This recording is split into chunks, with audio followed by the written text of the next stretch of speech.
शोभा है, इसका नाम क्या है? या इसके बाद आगे लिखिए मार्सिलिया कैसा है? सर्वव्यापी। अच्छा देखो एक बात बताऊं मैं आपको, मार्सिलिया जहां बहुत ज्यादा मात्रा में उगता हुआ दिखाई दे रहा है, इसका मतलब आने वाले 2 महीने के अंदर अंदर उस जगह पे बाढ़ आने वाली है। ठीक है, उससे पता चलेगा कि वहां पर कितनी समस्या। देखो आपदाएं नहीं आ रही हैं, खुश रहो। ठीक है, आपदाओं को हाय हेलो कह के बुलाया नहीं जाता कि यहाँ आ जाए तो अच्छा है। अरे यहाँ आ जाएगा तो क्या अच्छा हो जाएगा बताओ? लॉकडाउन हुआ, इतनी बड़ी आपदा आई है पूरे विश्व पर, क्या भला हो गया आपका? है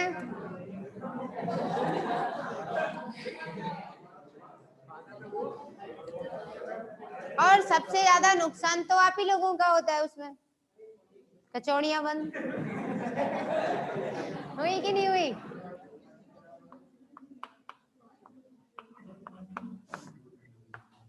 तो लिखिए इसमें प्राप्ति स्थल,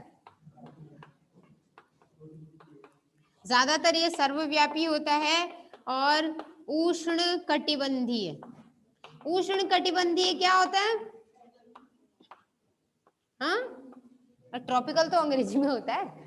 इसका मतलब जहां का मौसम ना ज्यादा ठंडा ना ज्यादा गर्म, ठीक है ना, ठीक ठाक मौसम, आर्द्रता वाला, सर्दी गर्मी बैलेंस कंडीशन में। उष्ण कटिबंधीय क्षेत्रों में पाया जाता है। ठीक है, और इसकी 53 जीवाश्म जाति 53 जीवित और 10 जीवाश्म जातियां अभी तक पता लग चुकी। 53 तो क्या है? जीवित जातियां हैं और 10 जीवाश्म कंडीशन में मिल चुकी हैं अब तक पूरे विश्व भर में मिल चुकी है। और ज्यादातर जातियां जो थी वो कैसी थी? जलीय या फिर कैसा होता है ये? जल स्थलीय। मतलब या तो पानी के अंदर रहेगा या फिर पानी के किनारे पर रहेगा।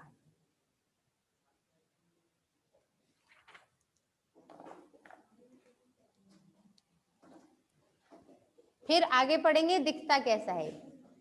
ठीक है, तो इसका डायग्राम यहाँ बना देती हूँ, ठीक है ना, देख लेना दिखता कैसा है। छोटा सा ही होता है वैसे तो।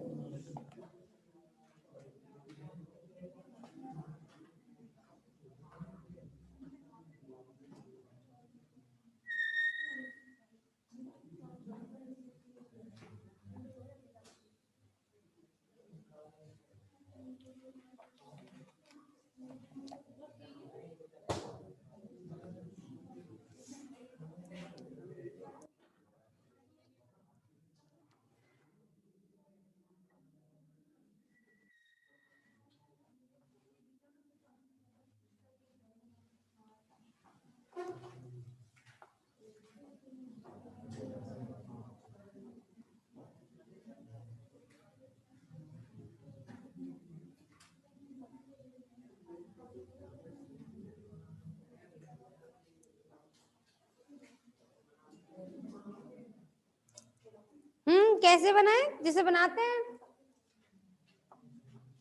छोटी चौक नहीं है।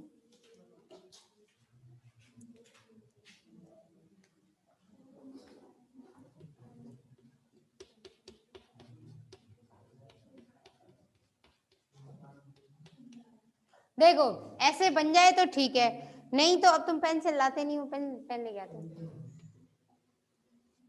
ये खींचा,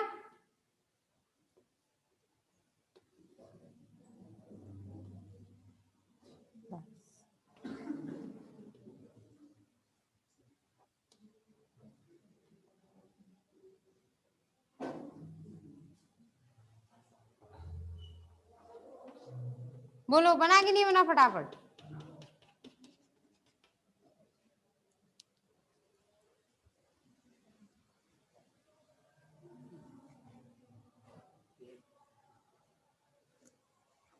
या तो अभी बनाओ, नहीं तो फिर घर जाके दोबारा प्रैक्टिस करके देखना इसकी, क्योंकि आप तो ऐसे भयानक बना रहे हो इनको।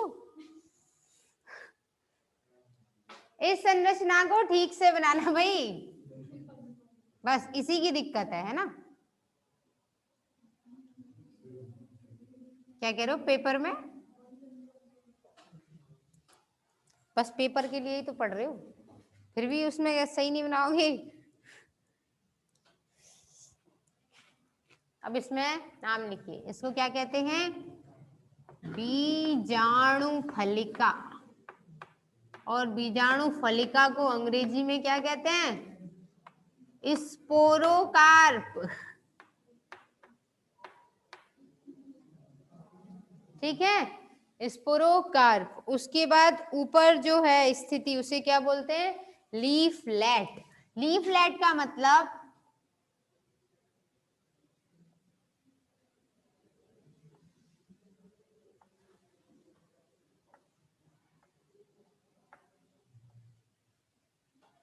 पर्णक, मतलब पत्ती नहीं है, पत्ती जैसी संरचना है ना? लीफ नहीं है वो, लीफ लेट है, पर्णक या पत्रक।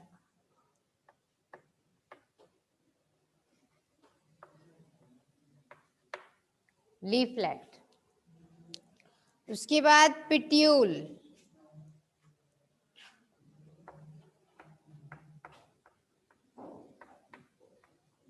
अब ऐसे 2-3 बनाते रहो, जैसे आपकी बुक्स में दे रखे हैं, तो उन्होंने तो पूरा का पूरा क्लस्टर दिखाया है ना? ऐसे ये स्ट्रक्चर रिपीट होते रहती है बस। उसके बाद इसमें लिखिए, ये क्या हो जाएगा इसका? प्रकंद। प्रकंद को क्या कहते हैं? राइजोम। राइजोम मतलब होता है प्रकंद। और ये क्या है इसकी? अपस्थानिक जड़ें, या अपस्थानिक जड़ों को क्या बोलेंगे हम? Adventitious root. तो यहां लिखिए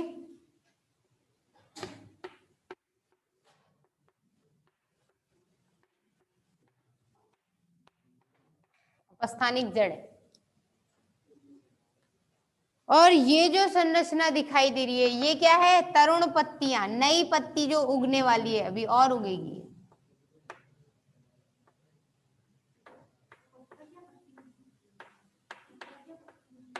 पर्ण, अभी तो बनेगा ना ये पूरा।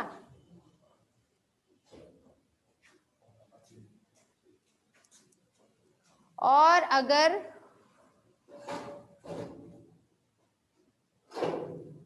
इतना तो हाइड्रोजन भी डिस्टर्ब नहीं होता है? अब इस संरचना को, बीजाणु फलिका को, है ना, ऐसे बनाओ जिससे समझ में आए होती कैसी है। ट्यूबरकल स्टॉक, तो यहाँ तो लिखो इसमें क्या हो जाएगा? ये इसका तंतु। उसके बाद ये हो जाएगा इसका स्पोर। क्या? हाँ, ये जो संरचना है ना, ये नहीं बनाना। नहीं, ये तो इनको बताया था, ये लोग ये कह रहे थे कि हमें कैसे बनाना है, ये नहीं बनाना।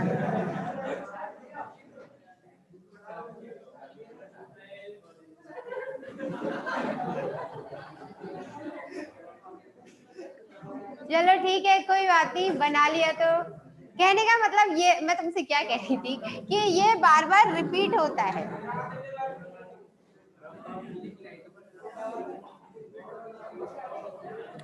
मतलब प्रेजेंट बॉडी एब्सेंट माइंड, जो लिखा है बस तार दो, छाप दो।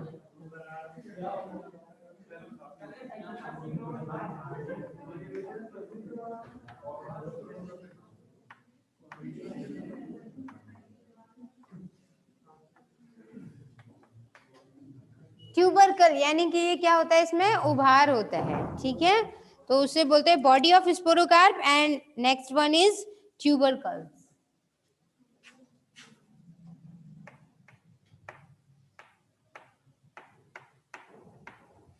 ये बॉडी ऑफ स्पोरोकार्प लिखा है, ठीक है? अगर नहीं दिख रहा तो बता देना, दोबारा लिख दूंगी।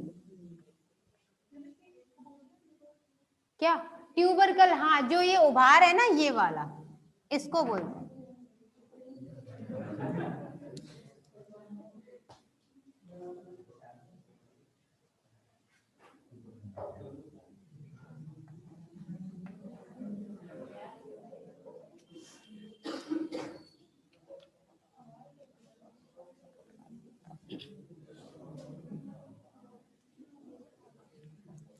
लिख लिया? ठीक, लिख लिया। तो आगे फिर अब इसकी थैलस की संरचना लिखेंगे, ठीक है। थैलस की संरचना में क्या आ जाएगा, यानी कि इसका पूरा भाग कैसे, क्या क्या इसमें स्तंभ लिखा भी, राइजोम। स्तंभ का मतलब उसका तना, तो इसमें तना तो प्रॉपर होगा नहीं, टेरिडोफाइट है, तो इसका तना थोड़ा सा फूला हुआ और घिसा हुआ होता है, और उसी को क्या कहते हैं इंग्लिश में राइजोम और हिंदी में प्रकंद, ठीक है ना।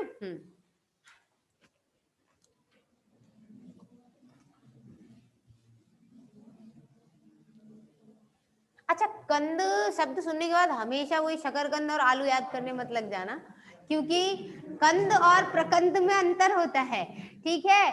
जैसे अदरक वगैरह है तो उनमें शल की स्थिति है, तो वो प्रकंद वाली स्थिति होती है, ठीक है। हमेशा हर शकरकंद कंद होता है, लेकिन हर कंद शकरकंद नहीं होता है, ठीक है। तो इसमें आगे लिखिए बाह्य संरचना। कोई डाउट है?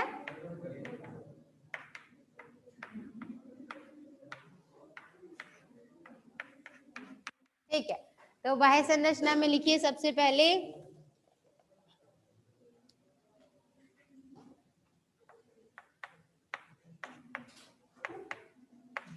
अच्छा ये याद है ना, पढ़ क्या रहे हैं? हाँ, ये याद रखना, ये मार्सिलिया है। और आपने डायग्राम बना दिया और उसका नाम नहीं लिखा ना पेपर में, तो भी नंबर काट सकते हैं टीचर्स, ठीक है। उनकी इच्छा हुई तो देंगे नंबर, काट दिए तो आप उस पर कुछ, टीचर्स को तो सब आता है, तो लिखाओ कि आपको तो सब आता ही है।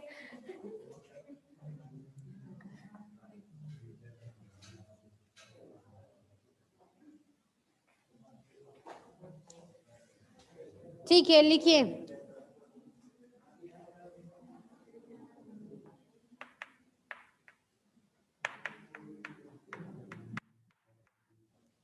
स्तंभ, पर्ण और जड़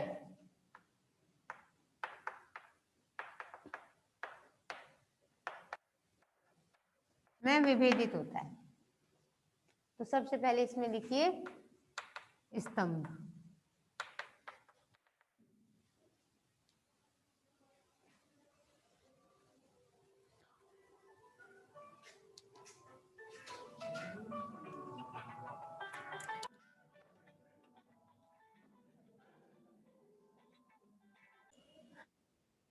तो मार्सिलिया है ना, मार्सिलिया में स्तंभ लिखिए, यह प्रकंद प्रकार का होता है।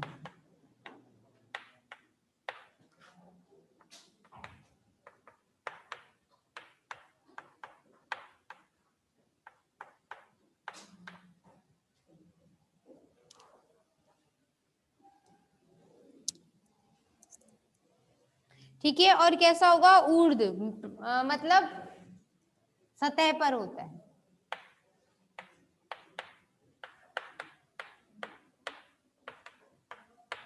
जमीन की सतह पर रहेगा, भूमिगत नहीं होता है।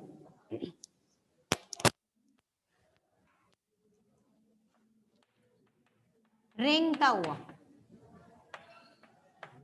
कभी कभी क्या होता है ऊपर जैसे मिट्टी इकट्ठी हो जाए ना यहाँ ऐसे, तो फिर वो दब जाता है, वो एक अलग बात है, बाकी ये भूमिगत स्थिति में होता नहीं है, ठीक है ना।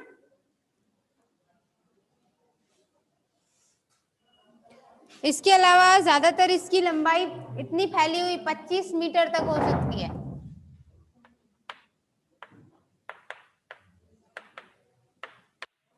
25 मीटर तक लंबा हो सकता है फैला हुआ।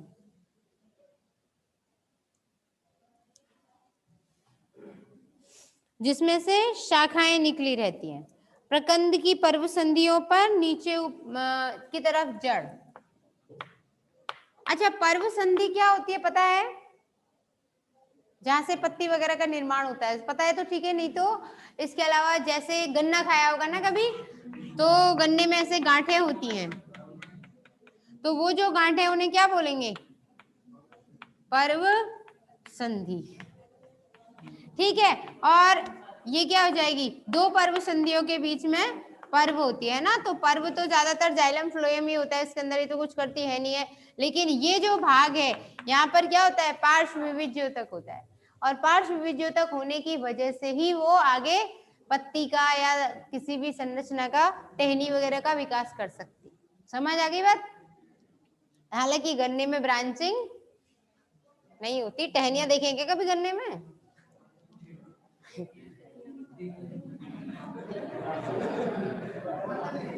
किसने खोज की है भाई टहनी वाले गन्ने की?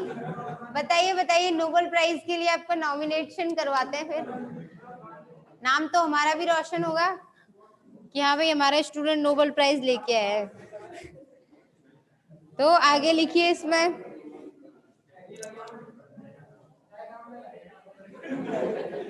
प्रकंद में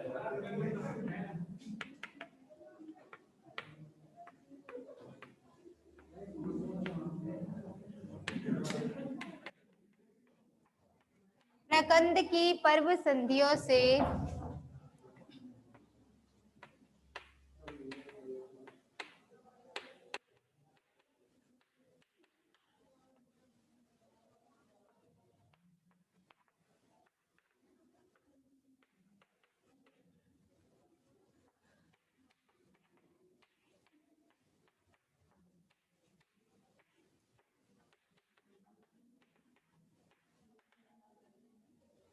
पर्ण या फिर यहाँ क्या हो जाएगा, लीफ लेट, ये विकसित होती है।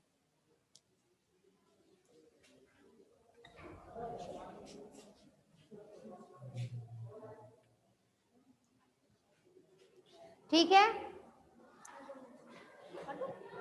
इसके बाद पत्ती और जड़ के बारे में जो है वो हम कल पढ़ेंगे।